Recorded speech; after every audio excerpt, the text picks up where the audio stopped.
मैं डॉक्टर मोहम्मद अमीन साहब के पास सबसे पहले चलना चाहूँगा कि दरअसल अभी ये प्रक्रिया है और कोई भी प्रक्रिया पहली बार में ही फुल प्रूफ हो नहीं पाता है। अभी एक ड्राफ्ट आया है और उसको लेकर के तमाम सियासी पार्टियां अलग अलग तरह का बयान दे रही हैं। सवाल ये उठता है कि 2 करोड़ 89 लाख मिसिंग वोटर्स हैं जिनके नाम कटे हैं। आपको लगता है कि प्रक्रिया में लेकुना है, कहीं ना कहीं कोई बड़ी कमी है? और अगर कमी है भी तो जो फॉर्म 6, 7 और फॉर्म 8 की जो व्यवस्था है, क्या वो सफिशिएंट नहीं है कि जो तमाम वोटर्स हैं, जो मृत पाए गए हैं, जो पलायन कर गए हैं, किनका नाम ऐड होना चाहिए, किनका नाम डिलीट होना चाहिए, वो उसमें अकोमोडेट नहीं किया जा सकता? आप इसको कैसे देखते हैं? पंकज जी, सबसे पहले तो मैं ये कहूंगा कि नव वर्ष की बधाई आपको, 26 की सबको और आपके दर्शकों को।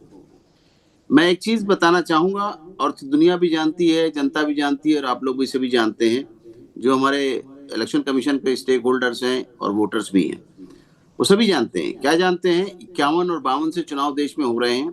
समय समय पर हमारी जो सूची थी वो अपडेट की जाती रही। समय समय पर एसआईआर प्रक्रिया भी हुई, क्योंकि डिटेल में 10 साल के बाद, कभी 11 साल के बाद, 12 साल के बाद, अब 2002, 3 और 4 के बाद अब की बार ये की गई है।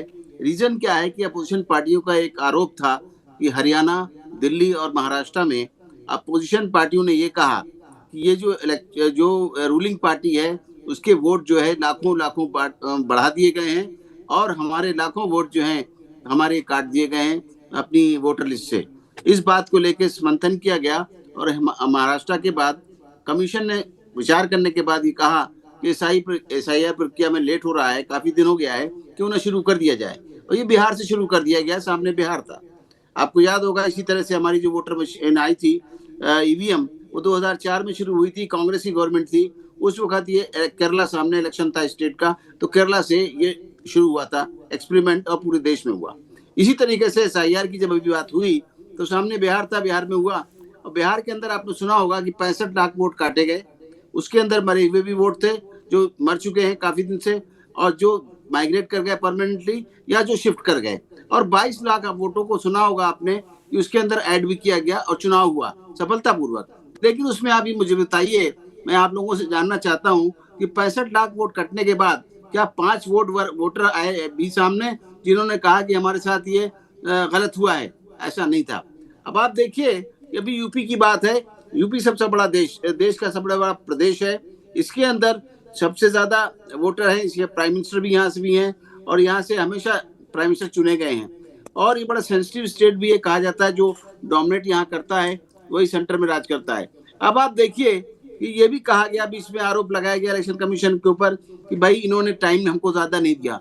मैं एक चीज जानना चाहता हूँ अपोजिशन पार्टी से भी और बीजेपी से, सभी से, ये बताइए कि आपका काम है शासन चलाना, आप अपना शासन चलाइए। इलेक्शन कमीशन का काम है अपनी सूची तैयार करना, अपने टाइम से इलेक्शन कराना, संवैधानिक तौर पे हर वोटर को राइट देना, और अपने हिसाब से इसका इलेक्शन कराना, डेट्स वगैरह जो भी होती है। और जब हमारी प्रक्रिया है तो उसमें ये लोग क्यों बीच में आ रहा है? इस बात को कि आगे पीछे करिए।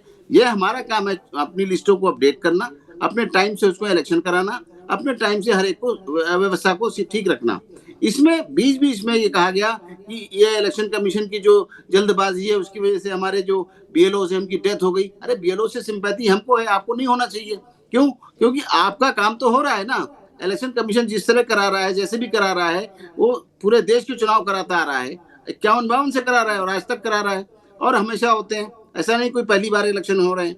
आप देखिए कि 4 नवंबर से 26 दिसंबर तक ये सूची की बात थी, लेकिन फिर 6 फरवरी से 27 फरवरी को ये हो गया, ये अब आ गई लिस्ट। उसके बाद 6 मार्च को हमारी फाइनल लिस्ट आएगी। लेकिन इसमें ये बात क्वेश्चन ये आया कि 2 करोड़ यानी 89 अप्रोक्सीमेट 3 करोड़ जो वोटर हैं वो वोटर काटे गए। इन वोटर को सब जानते हैं। और एक चीज और मैं बताऊं, अब की बार इलेक्शन कमीशन ने सबसे पहले, जैसे आपको याद होगा कि वोटिंग वाले दिन इनके जो एजेंट होते थे, वोटिंग एजेंट होते थे, काउंटिंग के दिन काउंटिंग एजेंट होते थे। पहली बार इलेक्शन कमीशन ने फैसिलिटी दी इन आरोपों के वजह से कि ऐसा है कि हम आपको देते हैं बीएलओ के साथ में, जो बीएलओ गड़बड़ करते हैं, ये कह रहे हैं आप बीएलओस के साथ हम आपके हर पार्टी के बीएलओस को ऑथराइज करते हैं कि वो उनको वॉच करें। तो इसमें सभी ने भेजा अपने पार्टियों को। अब ये कहना इतना पारदर्शी हो चुका है, हर चीज है, और अभी भी जो लिस्ट बनी है नहीं, इसमें जो पर अमीन साहब पंकज जी, अमीन साहब, मैं वो बीच लिस्ट में दे दी गई है। जो कंट्रोवर्शियल पॉइंट है मैं आपसे पूछना चाहता हूं। मुझे लगता है जी। फिर मैं अशोक यादव जी प्रवक्ता समाजवादी पार्टी हैं, प्रवक्ता बीजेपी भी हैं, सवाल कईयों के, मैं सबसे सवाल पूछूंगा। लेकिन कहा जा रहा है कि आप बीएलए की बात कर रहे हैं। बीएलए समाजवादी पार्टी के पास है, बीएलए बीजेपी के पास है, अन्य पार्टियों के पास बीएलए ही नहीं है। तो ऐसे नहीं, में सवाल आरोप उठता है, लगाना बंद करना, ऐसे में पंकज जी। सवाल उठता है कि ये प्रोसेस कितना ट्रांसपेरेंट है। पंकज जी, ये इसीलिए ट्रांसपेरेंसी के लिए ये देखा गया कि भी हमारे बीएलओ तो काम कर ही रहे हैं, कभी हमको चाहिए नहीं। आपने देखा होगा बहुत दिनों से इलेक्शन कमीशन ने मना कर दिया है कि कोई पार्टी का आदमी डोर टू डोर नहीं जाएगा, हमारा बीएलओ जाएगा, वोटर लिस्ट भी दे के आएगा, वोटर उनकी जो स्लिपें वो दे के आएगा, और पूरा असिस्टेंस का काम करता है वो, और फॉर्म लेके आएगा, फॉर्म जमा भी करेगा। लेकिन ये लोग ये कहते हैं कि ऐसा कर सरकार के साथ मिलकर इलेक्शन कमीशन कर रहा है, ये फैसिलिटी दी गई, अब उनके पास आदमी है डिप्यूट करने के लिए तो करें, नहीं तो इल्जाम लगाना बंद करें। नहीं, तो पर हमारा यही तो इल्जाम होता है। लग रहा ना कि जो काम चुनाव आयोग का था वो काम बीएलए ने ले लिया। कहा यह जाता है कि BLA ने 80 लिया, करोड़ BLA वहां लोग, रहना चाहिए। सर मेरा BLA वहां सवाल रहना सुन ले चाहिए, प्लीज, देख सकते हैं। मेरा सवाल सुन ले। कहा यह जाता है कि इस देश में 80% लोग मुफ्त राशन लेते हैं, 67% गांव में रहते हैं, अनस्किल्ड लेबर्स की संख्या लाखों में है, करोड़ों में है। ऐसे में कोई काम छोड़ करके फॉर्म भरने कैसे आएगा, और अगर फॉर्म भरने नहीं आएगा तो यह पूरा प्रक्रिया पारदर्शी कैसे होगा? यह सवाल बार बार उठाया जा रहा है ऐसे लोगों द्वारा जो आपके पूरे प्रोसेस को क्रिटिसाइज करते हैं।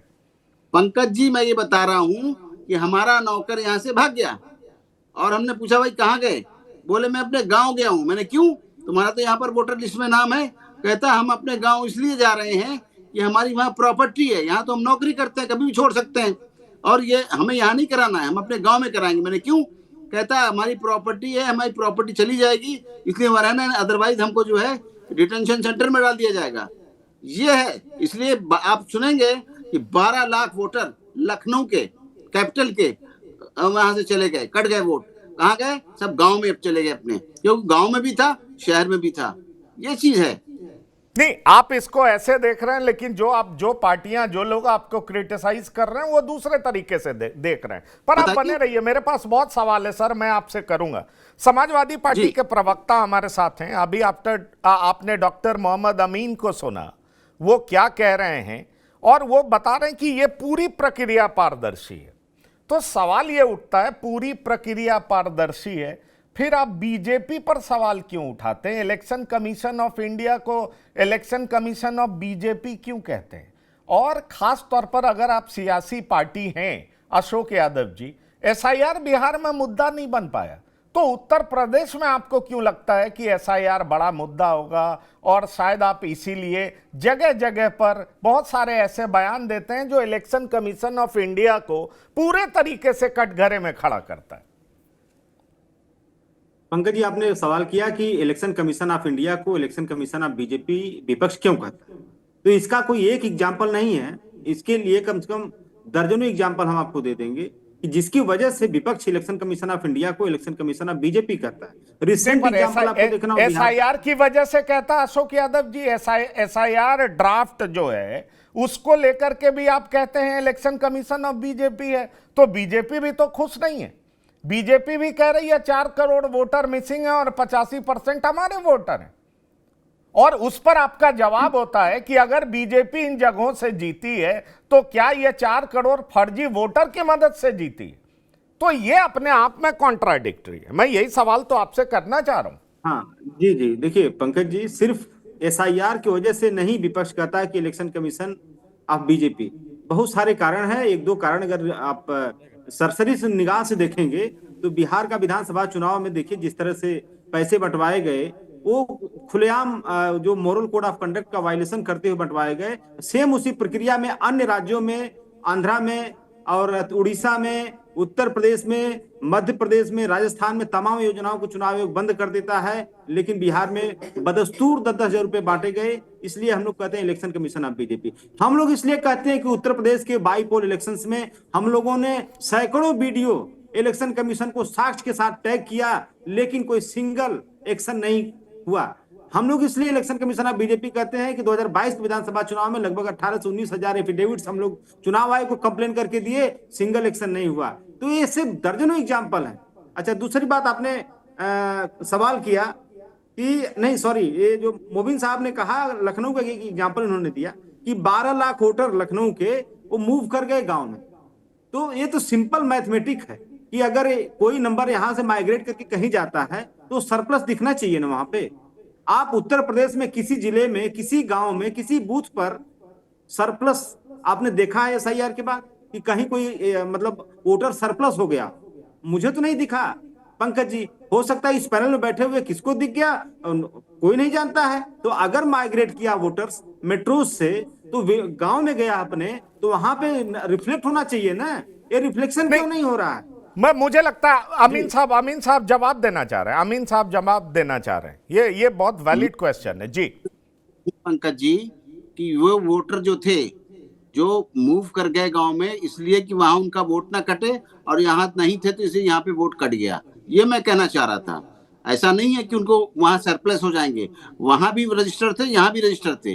अब की बार तगड़ी तरीके से जांच हुई है, पेपर मांगे गए, तरीके से पूछा गया है, और ये पता है उनको कि अगर ये नहीं मिलेंगे तो उसमें क्या होगा, डिटेंशन सेंटर में दिए जाएंगे, उनका ये होगा। ये डर था इन लोगों में, इसलिए उन्होंने, चाहे वो माइनॉरिटी के हों, चाहे वो पीडीए के हों या डीडीए के हों, सारे लोगों ने जो है अपने जो प्रॉपर स्थान था वहां पर कोशिश की है कि हम वहां रहें और वहां अपनी प्रेजेंस दिखलाएं। तो वहां सरप्लस नहीं होंगे, वहां तो ऑलरेडी रजिस्टर्ड थे। मक्कारी करते थे कि हमारे यहाँ भी होते रजिस्टर, और इसका और कहीं रहना होता 3-3 जगह बनवाते थे वोटर, इसलिए कट गया मामला यहाँ से। तो यहाँ तो दिखेंगे माइनस में, वहां प्लस में नहीं दिखेंगे, वहां लेवल में दिखेंगे। अरे श्रीमती जी, कुछ तो सस्ता लो, बचत करो। नहीं श्रीमान जी, सब बढ़िया लो, रहने दीजिए। इसमें क्या खास बात है? थोड़े में ज्यादा स्वाद, यही तो है इसकी खास बात। वाओ मामा, क्या स्वाद है। अरे मेरे राजा, राजा और मसाला। अब छोलिया हो या लोबिया, सफेद चने या काले चने, सब कुछ मजेदार बने। MDH